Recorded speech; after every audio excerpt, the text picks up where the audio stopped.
Hello students, metallurgy में आगे और मेटल्स का एक्सट्रैक्शन देखते हैं। Here is extraction of copper from oxide ore. Copper oxide में से कॉपर का एक्सट्रैक्शन। तो कॉपर ऑक्साइड में से कॉपर का एक्सट्रैक्शन इजी है। कॉपर ऑक्साइड में से कॉपर इजीली एक्सट्रैक्ट हो जाता है बिकॉज उसका जो डेल्टा जी वर्सेस टी का ग्राफ है वो बहुत ही ऊपर है। दोनों रिडक्शन करता, दोनों रिड्यूसिंग एजेंट C2CO2 C2CO, दोनों रिड्यूसिंग एजेंट C2CO2 C2CO से ये ग्राफ ऊपर है। और for reduction to be feasible we know that graph of metal oxide should be above reducing agent. जब मेटल ऑक्साइड का ग्राफ रिड्यूसिंग एजेंट से ऊपर रहता है तब रिडक्शन फिजिबल होता है। और यहाँ तो कॉपर में से कॉपर ऑक्साइड फॉर्मेशन का ग्राफ बहुत ऊपर है, तो इसलिए 500 to 600 केल्विन टेम्परेचर पे भी ये ग्राफ ऊपर है, तो रिडक्शन इजीली कैरी आउट हो जाता है। हालांकि कॉपर ऑक्साइड में सल्फाइड भी होता है थोड़ा और आयरन भी होता है। तो सल्फाइड है उसको हम क्या करेंगे, ऑक्साइड में कन्वर्ट करेंगे बाय रोस्टिंग। और आयरन को हम स्लैग के फॉर्म में रिमूव करेंगे। कैसे वो देखते हैं। Copper ores contains copper oxide but in addition to that it also contains sulphide and iron. तो हम ये और का क्या करते हैं, पहले रोस्टिंग और स्मेल्टिंग। रोस्टिंग से क्या होगा, वो सल्फाइड जो है वो ऑक्साइड में कन्वर्ट हो जाएगा। फॉर रिएक्शन होता है Cu2SO2 Cu2O SO2। कोफिशिएंट क्या होते हैं 2 3 2 2। बाद में जो ऑक्साइड है उसका हम कार्बन से कॉपर में रिडक्शन कर सकते हैं। एक्चुअल जो प्रोसेस होता है वो ऐसे होता है कि जो कॉपर का ओर है उसको सिलिका के साथ रिवर्बरेटरी फर्नेस में हीट कर दे। कॉपर का जो ओर है उसको सिलिका के साथ रिवर्बरेटरी फर्नेस में हीट कर दे।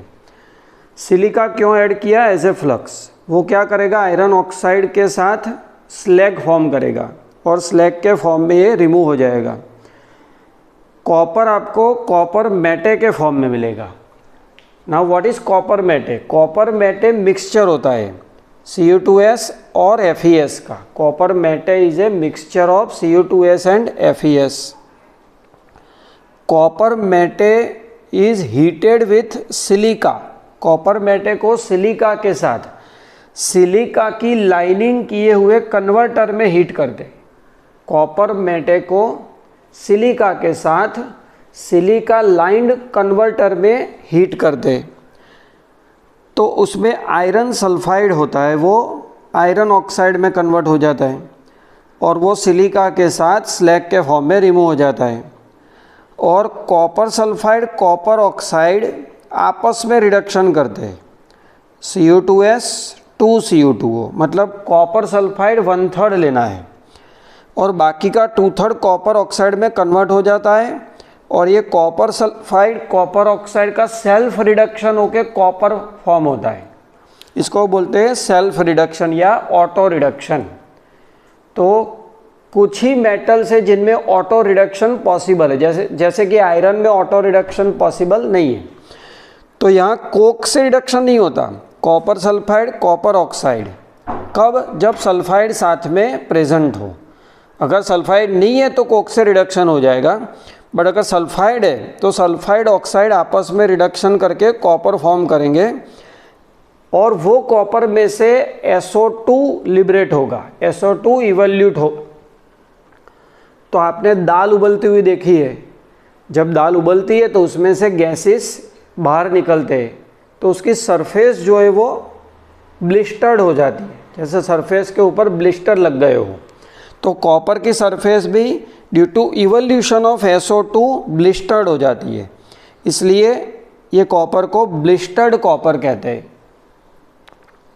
तो यहाँ आप कंफ्यूज मत होना, ये कॉपर ऑक्साइड ओर का रिडक्शन है और ये थोड़ा डिटेल में दिया है कि ऐसा नहीं होगा कि सारा सल्फाइड कॉपर ऑक्साइड में कन्वर्ट हो जाएगा और कॉपर ऑक्साइड का कार्बन से रिडक्शन होगा। थोड़ा कॉपर सल्फाइड बच जाएगा तो उसमें ऑटो रिडक्शन होगा। This process is called auto reduction.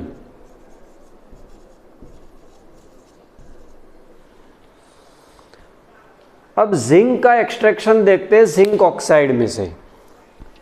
Extraction of zinc from zinc थोड़ी ज़्यादा रिएक्टिव मेटल है, हमको पता है। अब मेटल रिएक्टिव है मतलब उसका ऑक्सीडेशन इजी है, मतलब उसका रिडक्शन डिफिकल्ट है। तो reduction of zinc oxide with coke is possible but it is at higher temperature than copper. Zinc oxide का जिंक में through coke using coke reduction होता है बट ज़्यादा टेम्परेचर, कॉपर की कंपैरिजन में टेम्परेचर ज़्यादा चाहिए। और इसमें ये जो ऑक्साइड्स है उसका कोक और क्ले के साथ ब्रिक फॉर्म कर देते हैं। जिंक ऑक्साइड्स, कोक और क्ले, इन तीनों का ब्रिक फॉर्म करके हीट करते हैं तो जिंक ऑक्साइड रिड्यूस हो जाएगा Zn में। फिर जिंक का मेल्ट बॉइलिंग पॉइंट लोअर है तो उसको डिस्टिलेशन से प्योर कर दे। डिस्टिल करते हैं तो जिंक वेपर निकलती है, फिर उसको चिल करेंगे तो जिंक मिल जाएगा। तो purification is through distillation and chilling. अब जैसे पायरोमेटलर्जी में हमने थर्मोडायनेमिक के प्रिंसिपल यूज़ किए, वैसे ही इलेक्ट्रोलिटिक रिडक्शन में इलेक्ट्रोकेमिस्ट्री के प्रिंसिपल यूज़ होंगे। तो क्वेश्चन है इलेक्ट्रोकेमिकल प्रिंसिपल्स ऑफ मेटलर्जी। क्या क्वेश्चन है? Electrochemical principles of metallurgy. तो thermodynamic principles are useful in pyrometallurgy. Similarly electrochemical and electrolytic principles are used to reduce metal from its solution and molten salt. Metal का कोई salt का solution हो या metal का salt मॉल्टन form में हो, उसमें से रिडक्शन से मेटल बनाना है। मेटल सॉल्ट के सॉल्यूशन या मेटल सॉल्ट के मॉल्टन फॉर्म में से आपको मेटल रिडक्शन से बनाना है। जैसे कि मॉल्टन NaCl में से आपको सोडियम बनाना है, मॉल्टन कॉपर सल्फेट में से आपको कॉपर बनाना है, राइट। तो इलेक्ट्रोकेमिकल या इलेक्ट्रोलिटिक प्रिंसिपल उसमें हेल्प करेंगे। मेटल्स यूजुअली इलेक्ट्रोलाइसिस से या कोई और मेटल देके रिड्यूस होती है। मेटल आयन का रिडक्शन आइदर थ्रू इलेक्ट्रोलिसिस और यूजिंग सम अदर मेटल होता है। Electrochemical principles are represented by delta G degree is equal to minus NF E degree.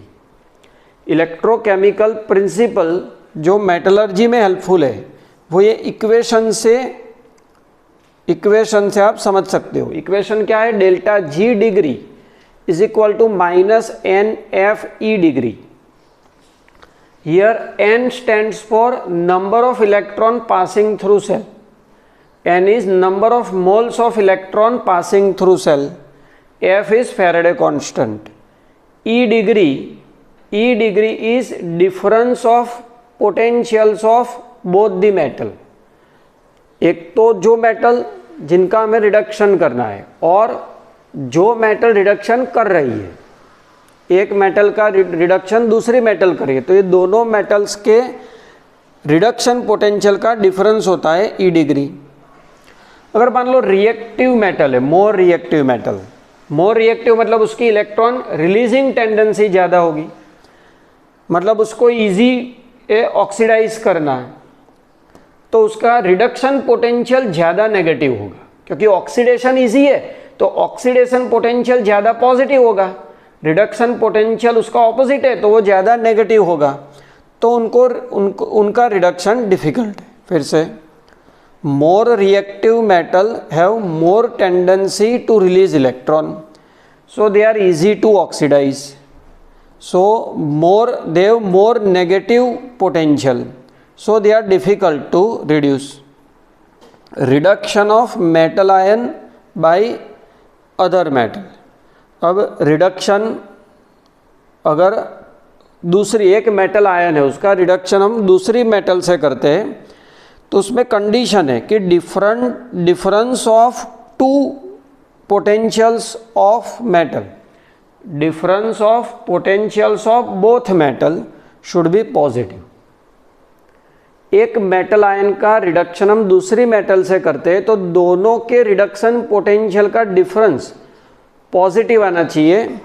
अगर मान लो ये पोटेंशियल डिफरेंस, ये पोटेंशियल अगर पॉजिटिव है तो डेल्टा जी आएगा नेगेटिव और रिडक्शन पॉसिबल हो पाएगा। जैसे आप कॉपर आयन का रिडक्शन Fe से कर रहे हो तो इन दोनों के रिडक्शन पोटेंशियल डिफरेंस पॉजिटिव आएगा तो डेल्टा जी नेगेटिव, तो रिडक्शन पॉसिबल होगा। उसमें होता क्या है, जो लेस रिएक्टिव मेटल है वो सॉल्यूशन में से मेटल फॉर्म में बाहर आती है क्योंकि उसका रिडक्शन होता है। Less reactive metal initially solution में डिसॉल्व होती है और वो ड्यूरिंग रिडक्शन मेटल के फॉर्म में बाहर आती है, और जो मोर रिएक्टिव है उसका ऑक्सीडेशन होता है तो वो सॉल्यूशन में डिसॉल्व हो जाती है, right. Mostly metal ion discharge होते और डिपॉजिट होते हैं कैथोड पे। मोस्टली हमने देखा है Cu+2 goes to cathode, receives 2 electron and gets deposited, और वो डिस्चार्ज भी हो जाता है, मतलब चार्ज चला जाता है। Cu+2 था वो बन गया Cu। तो मोस्टली मेटल आयंस कैथोड पे डिपॉजिट होते हैं और डिस्चार्ज भी हो जाते हैं। सूटेबल मटेरियल इलेक्ट्रोड के लिए लेना इम्पॉर्टेंट है। जैसे आपको मान लो कॉपर एक्सट्रैक्ट कर रहे हो थ्रू इलेक्ट्रोलिसिस तो कैथोड कॉपर का ही लेना है ताकि कॉपर के ऊपर कॉपर ही डिपॉजिट हो तो उसके सेपरेशन का कोई इश्यू न रहे बाद में। फ्लक्स यहाँ पर यूज़ होते हैं तो इंक्रीज कंडक्टिविटी, जो मॉल्टन मिक्सचर है उसकी कंडक्टिविटी बढ़ाने के लिए और कभी कभी तो मेल्टिंग पॉइंट कम करने के लिए फ्लक्स भी यूज़ होते हैं, राइट। तो ये हो गए इलेक्ट्रोकेमिकल प्रिंसिपल्स ऑफ मेटलर्जी। इससे हम इलेक्ट्रोलाइसिस से हम एल्यूमिनियम का एक्सट्रैक्शन करेंगे, which process is called hall Herald process. Thank you.